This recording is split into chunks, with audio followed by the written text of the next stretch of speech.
Olá, amigos do canal. Estamos de volta mais uma vez para falar sobre futebol, dessa vez futebol internacional.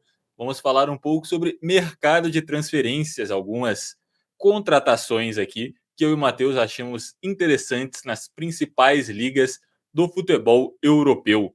Obviamente, estou aqui ao lado do meu amigo Matheus. Olá, Matheus. Bruno, já vou abrir aqui o Twitter do Fabrício Romano para a gente ter uma melhor noção, não, brincadeira.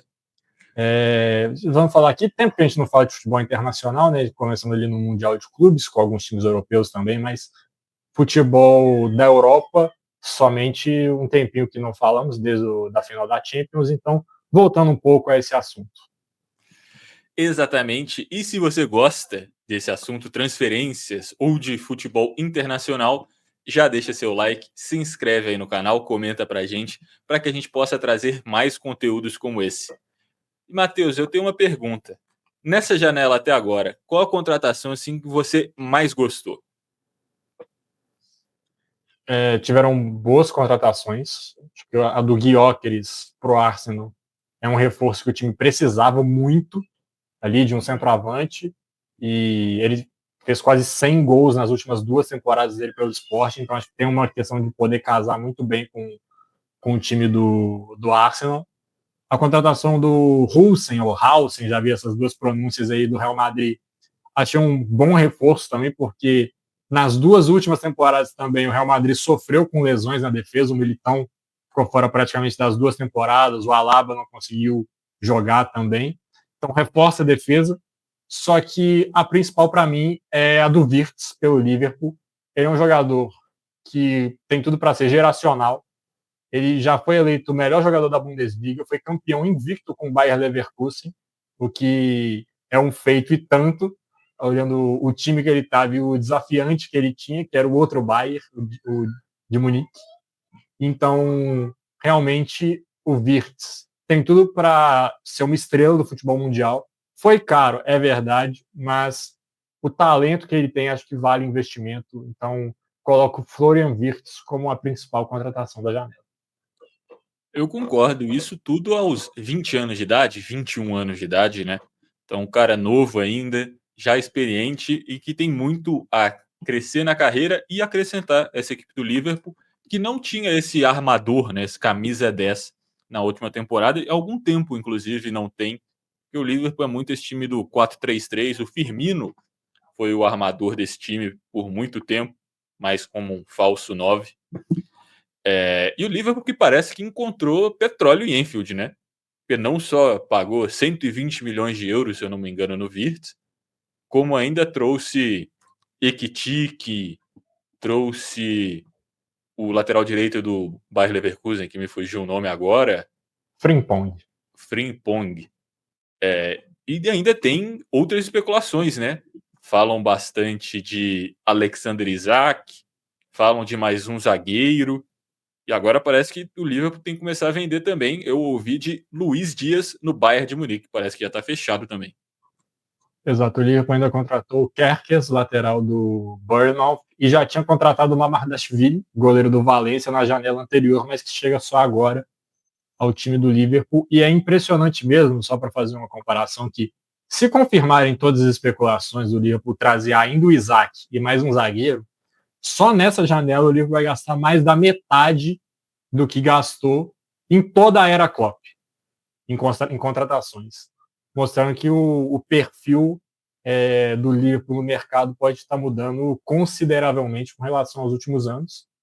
E a saída do Luiz Dias já era algo esperado, assunto que você entrou aí, porque havia rumores de que ele tinha pedido para sair, de que ele não queria mais seguir no Liverpool. É um jogador que acredito que vai fazer falta. Ele é um cara muito intenso, ele está sempre correndo o campo inteiro, gosta muito ali de batalhar, de brigar também, além de toda a qualidade que esse jogador possui. Um ótimo reforço para o Bayern de Munique, que perdeu o Musiala machucado no Mundial de Clubes, infelizmente, mas tem uma reposição ali para jogar pela ponta esquerda. Acho que ele tem tudo para fazer uma boa dupla com Harry Kane, e parando para pensar que agora esse trio de ataque do Bayern de Munique, Olise, Harry Kane e Luiz Dias, tem tudo para ser um dos principais da Europa, porque são todos grandes jogadores. E o Bayern ainda perdeu o Leroy Sané, que foi para o Galatasaray, que não estava jogando tão bem nas últimas temporadas, mas é um jogador ali que fazia essa função nas pontas, né? Um trio de Premier League no ataque do Bayern. Eu acho que o Luiz Dias, igual você falou, é um grande jogador, mas o meu problema é que ele é meio 8 ou 80. Ou ele destrói o jogo, ou ele é nulo. Eu acho, inclusive, que na Colômbia ele é mais. Ele joga bem mais vezes do que ele jogou pelo Liverpool. Então eu não acho que tenha sido uma venda tão ruim assim. E abre caminhos também para. Eu acho que o Rodrigo está de olho nessa transferência, porque o Rodrigo do Real Madrid também é um cara que foi sondado ali pelo Liverpool, teve rumores de Bayern de Munique. Então agora, quem sabe, o Bayern de Munique provavelmente não vai mais estar de olho, mas abre uma vaga ali com certeza no Liverpool. Então é também uma transferência que pode vir a acontecer. Você falou dos Gyökeres também, Matheus. Eu confesso que eu gosto da contratação, mas eu tenho uma pulguinha atrás da orelha, porque eu acho que o Gyökeres ele era muito acima do resto ali da liga portuguesa, né? Ele era muito mais forte, parecia muito mais rápido, além de ser um excelente finalizador. Então ele praticamente nos jogos que eu vi, né, não assisti o Campeonato Português como um todo, mas nos jogos que eu vi, simplesmente parecia que ele não tinha desafio ali jogando com ele, sabe? Parecia que ele era um adulto no meio das crianças. E eu não sei se isso vai ser tão frequente assim na Premier League. Obviamente, contra os times mais fracos, ele vai continuar sobrando, mas quando ele tiver um desafio maior aqui ou outro ali, ou na própria Champions League, que ele tem bons números pelo Sporting, mas também não é como se ele tivesse jogado uma semifinal, uma final pelo time português. Então eu tenho essa curiosidade para ver como que ele vai se adaptar a jogar com jogadores que sejam do nível dele, porque para mim ele estava bem acima do Campeonato Português e ele não é um moleque, né? Ele tem 26, 27 anos já. Então eu acho que tem que ver essa questão aí. Eu não sei o que você acha. Aqui, ó. Gyökeres, ninguém ligava para mim até eu colocar uma máscara. Referência do Bane no filme Batman, Cavaleiro das Trevas Ressurge. Excelente filme, por sinal. Em relação ao Gyökeres, ele fez um hat-trick contra o City nessa Champions, né? Então, um adversário que vai ser mais frequente a ele agora jogando no Arsenal. E assim, ele destoava muito no Campeonato Português, eu concordo. Tanto é que informação que eu vi circulando que os próprios outros times estavam pensando, não, esse cara tem que ir embora logo porque ele está desequilibrando a liga. O Benfica, não, o Sporting, ganhou os dois últimos campeonatos com ele no time, então, e ele sendo fundamental. Agora ele vai para o Arsenal, onde é uma liga que talvez ele tenha um nível mais parecido com os adversários, mas o time que ele vai jogar também é muito melhor e vai servir ele também, talvez, com uma melhor qualidade, com mais vezes, que podem, com times com uma marcação mais forte, encontrar ele mesmo assim. Então, acho que é uma boa contratação, não tem como reclamar. É esperar e ver se vai dar liga, se vai dar certo. Tudo indica que vai, porque é o que faltava para o Arsenal e é um desafio que o Gyökeres queria. Então, está juntando a fome com a vontade de comer. Não pode esquecer que o Mikel Merino, volante, foi o centroavante desse time do Arsenal no final da temporada e teve bons números de gol, né? Então, um cara de ofício e fazedor de gols tem tudo para dar muito certo. Eu só tenho esse pé atrás para ver como ele vai se adaptar à competição. Exato. Uma transferência aqui que eu acho que é um pouco subestimada, Matheus. Marcus Rashford para o Barcelona. Não sei a sua opinião. Ele vem para ser uma composição de elenco, né? Ele, imagino que não seja titular, o ataque do Barcelona é Lamine Yamal, Rafinha e Lewandowski. Ele pode até talvez disputar uma posição ali com o Dani Olmo, puxando o Rafinha um pouco mais para o meio e ele jogando aberto pelo lado esquerdo. O Rafinha jogou nessa função mais centralizada na última temporada e foi muito bem. Rafinha jogou bem em todas as posições na última temporada, com exceção da seleção brasileira, mas isso aí a gente deixa baixinho. Mas em relação às outras opções de ataque que estavam lá no Barcelona na temporada passada, Paulo Vitor, Ferran Torres, Ansu Fati, o Rashford era um jogador que já mostrou mais que todos eles na carreira. Ele estava ali num clima meio que fim de festa no Manchester United. Um novo desafio acho que vai fazer bem tanto ao Rashford quanto ao Barcelona, ele ser esse jogador ali entrando no segundo tempo, pegando uma defesa mais desgastada. Ele é muito rápido, ele tem boa finalização, então acho que tem tudo para dar liga. O Rashford pode jogar também em todas as funções ali do ataque. Um jogo que você precisa poupar o Yamal, ele pode jogar pela direita, ou se você preferir, pode puxar o Rafinha para esse lado, ele joga na esquerda, ele também pode jogar como um centroavante. Então, um jogador muito versátil, e eu acho que o Barcelona acerta em cheio na contratação. Eu concordo com tudo que você falou e eu acho que às vezes as pessoas esquecem o quão bom o Rashford é. Sabe, ele com 17, 18 anos já subiu no Manchester United, já foi muito bem, sabe? Teve vários bons anos no United, jogador titular de seleção inglesa.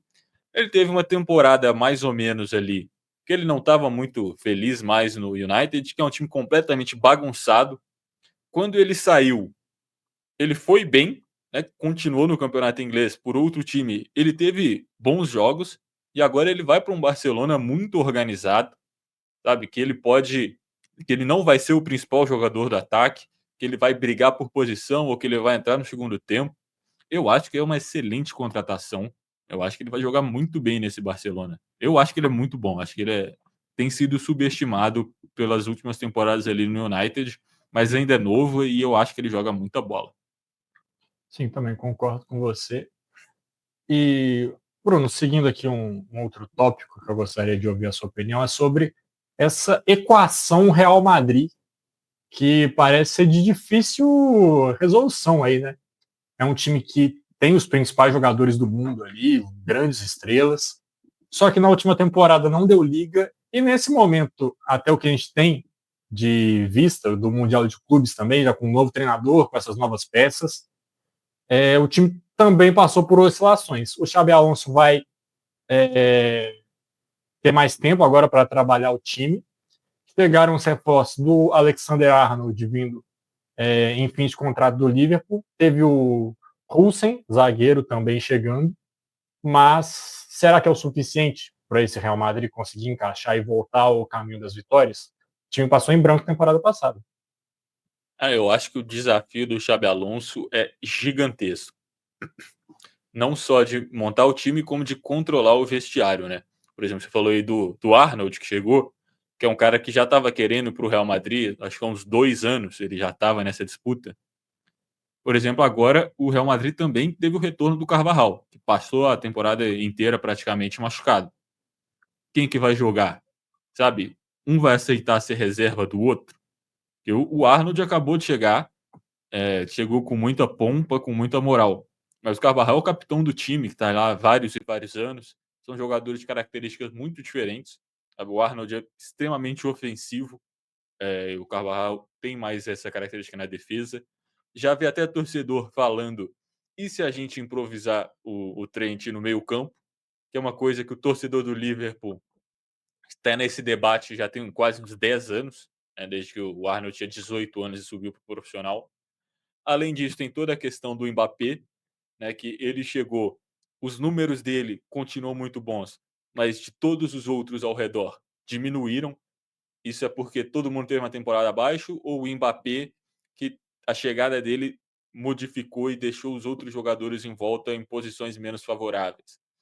Ao que tudo indica, o Rodrigo pode ser transferido, né?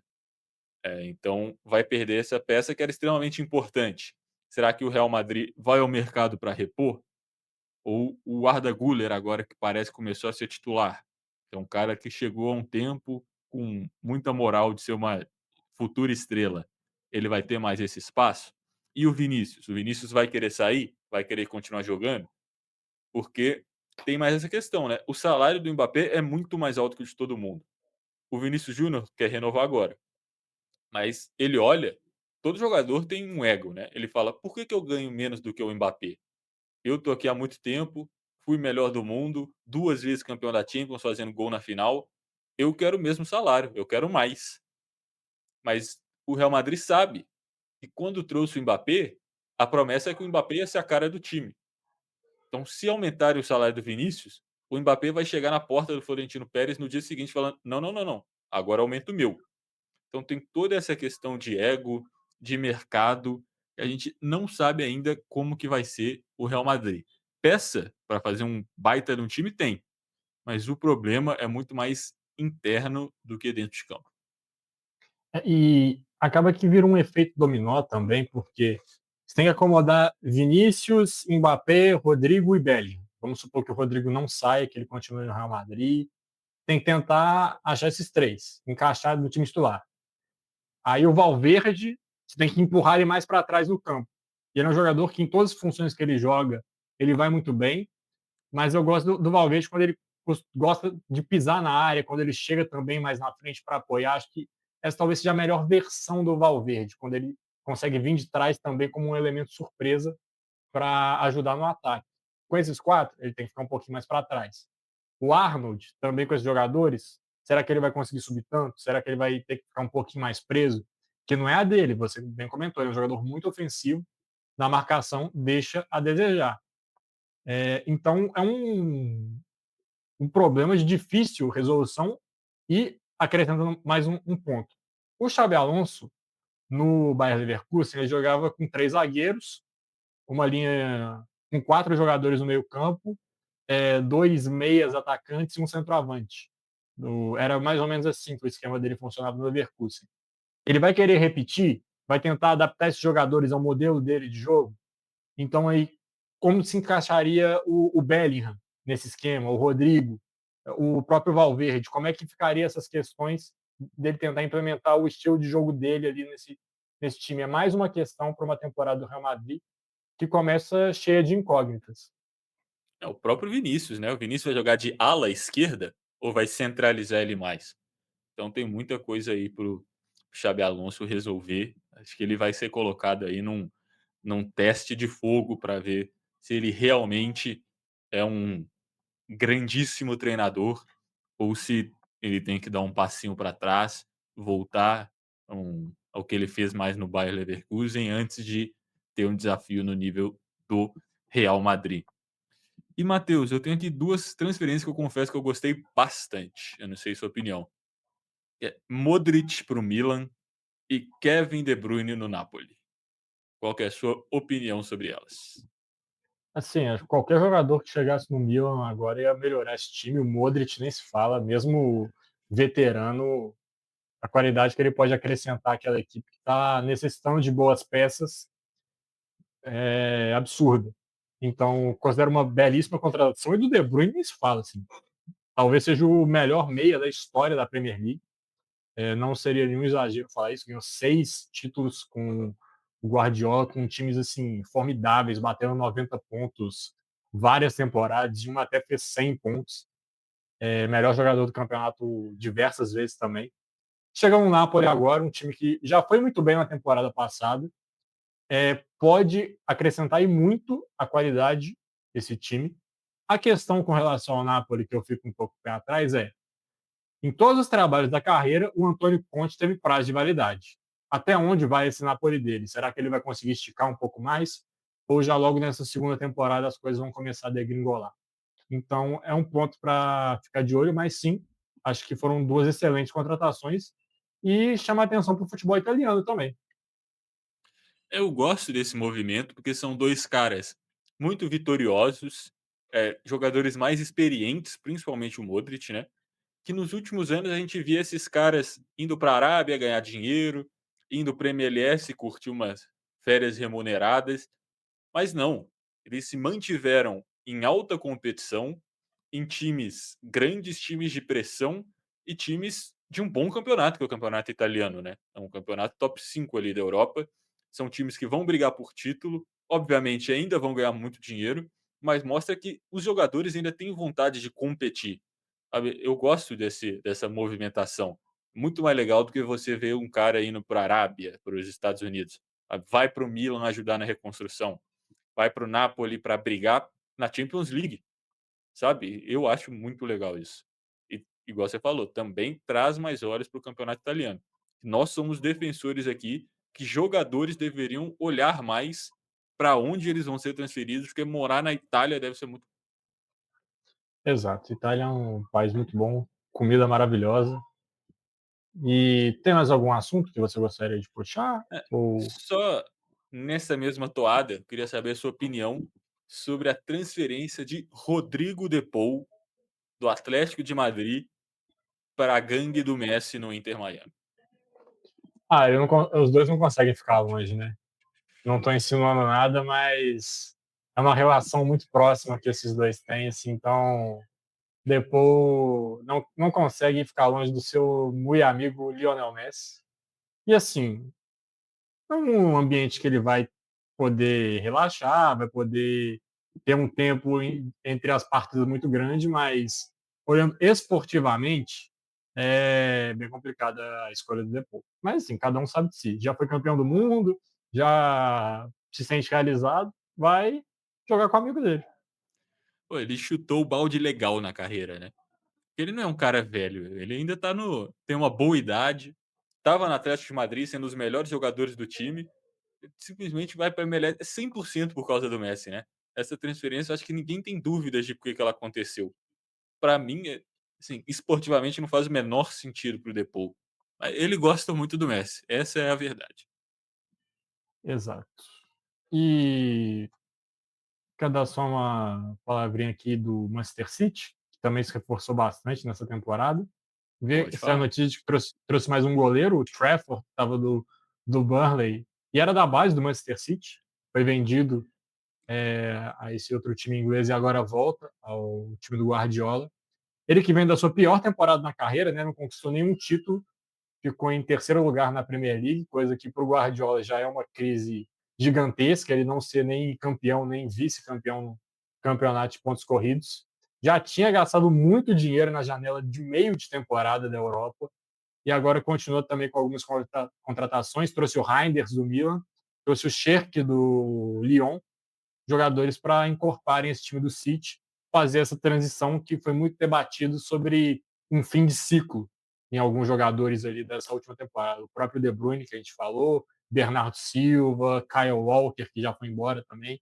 Então, Guardiola se reforçando, trazendo novas peças. Trouxeram o Ait Nouri também, né, acho que Sim. do Wolverhampton, se eu não me engano, jogador marroquino. Mas o Manchester City teve uma temporada realmente bem abaixo. Eu acho que o Ederson é um cara que já vinha sendo criticado pela torcida há algumas temporadas. Parece que chegou meio que no limite. Já teve rumores, inclusive, de times querendo trazer ele. Eu lembro que eu vi uma proposta, acho que de 6 milhões de euros. É um valor muito abaixo. Não aconteceu a transferência. Acho que mostra um pouco a visão que o Ederson está tendo ali no mercado. E dificilmente eu acho que o City vai ter outra temporada tão ruim assim, né? Ruim para os padrões do time. E o Guardiola, inclusive, que falou que vai parar a carreira dele quando acabar o contrato, no meio do ano de 2027. Não vai se aposentar, mas que ele vai ficar um tempo aí de fora também para dar uma pensada no jogo. Ele que parecia muito mal, assim, psicologicamente nesse último ano também. Então, vamos ver se essas novas contratações, uma nova temporada, muda um pouco o ânimo do Guardiola, que para mim ele voltando feliz, voltando bem, talvez seja a maior contratação do City para a temporada, mais do que todos esses jogadores que são muito bons, mas nenhum grande nome de peso também, né? Foi mais ali no mercado interno, jogadores de clubes menores que estavam se destacando, excelentes jogadores todos, mas não é nenhum nome assim para paralisar os jornais.